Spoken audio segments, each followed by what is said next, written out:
we're going to demonstrate coupler locking mechanism. As I can see from here, the coupler locking mechanism, no crack, no damage. Bolt is in lock position.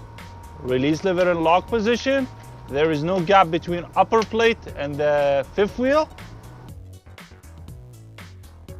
Jaws are locked around the kingpin. The coupler look well mounted, safe and secure. And we're gonna go outside. We're gonna go inside the truck. We're gonna start the engine. Release only tractor brake. Put the window down. Put it in drive. Move forward. 2 times.